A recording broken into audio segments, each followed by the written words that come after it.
शत्रु का शत्रु मित्र होता है। एक ब्राह्मण था, वह बहुत गरीब था और पूजा पाठ करके अपना घर चलाता था। उसके पास पहनने के लिए अच्छे कपड़े भी नहीं थे।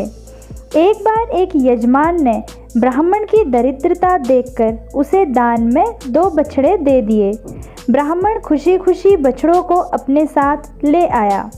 ब्राह्मण बछड़ों का बहुत ख्याल रखता था, उन्हें समय पर चारा पानी देता था।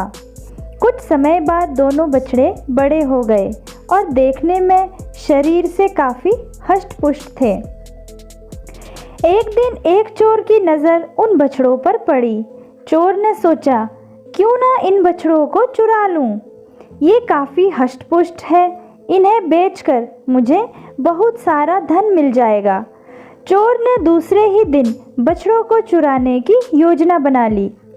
चोर रात में अपने गांव से चोरी करने के लिए निकल गया। जब वह रास्ते में था तभी उसे एक डरावना व्यक्ति मिला जो शरीर से बलशाली दिख रहा था। उसके बड़े बड़े दांत बाहर निकले हुए और बाल बढ़े हुए थे। चोर उसे देखकर डर गया और चोर ने डरते हुए उसका परिचय जानना चाहा।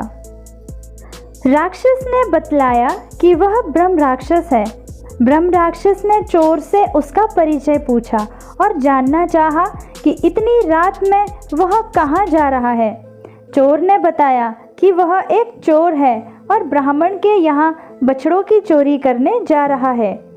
चोर की बात सुनकर राक्षस बोला, मुझे भी अपने साथ रख लो, मैंने कई दिनों से खाना नहीं खाया है।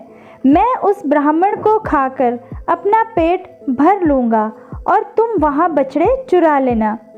अगर तुम ऐसा नहीं करते तो मैं तुम्हें खा लूँगा। डर के कारण चोर ब्रह्म राक्षस को अपने साथ ले गया। दोनों ब्राह्मण के घर के पास जाकर छुप गए। तभी राक्षस ब्राह्मण को खाने के लिए जाने लगा।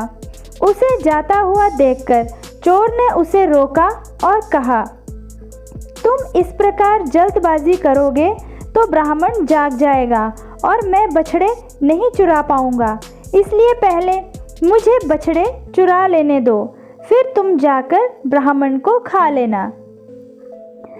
चोर की बात सुनकर राक्षस को गुस्सा आ गया। राक्षस बोला, तुम्हारे बछड़े चुराते समय अगर बछड़ों की आवाज़ से ब्राह्मण जाग गया तो मैं उसे कैसे खा पाऊंगा? इसलिए पहले मुझे ब्राह्मण को खा लेने दो, फिर तुम बछड़े चुरा लेना। दोनों एक दूसरे की बात मानने के लिए तैयार नहीं हुए। इस प्रकार दोनों में तू मैं और झगड़ा होने लगा। दोनों के झगड़े की आवाज़ सुनकर ब्राह्मण जाग गया और उसे सारा माजरा समझ आ गया। ब्राह्मण ने पास रखी एक लाठी उठाई और दोनों को मारने लगा। लाठी खाकर चोर और राक्षस दोनों वहां से भाग गए।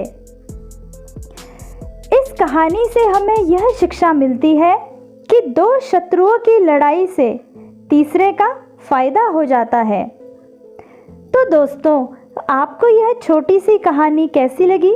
कमेंट बॉक्स में ज़रूर बताइएगा। वीडियो को पूरा देखने के लिए आपका दिल से धन्यवाद। कहानी पसंद आई हो तो लाइक कीजिएगा, कमेंट्स कीजिएगा, शेयर कीजिएगा। चैनल पर नए हैं तो चैनल को सब्सक्राइब कीजिएगा। धन्यवाद।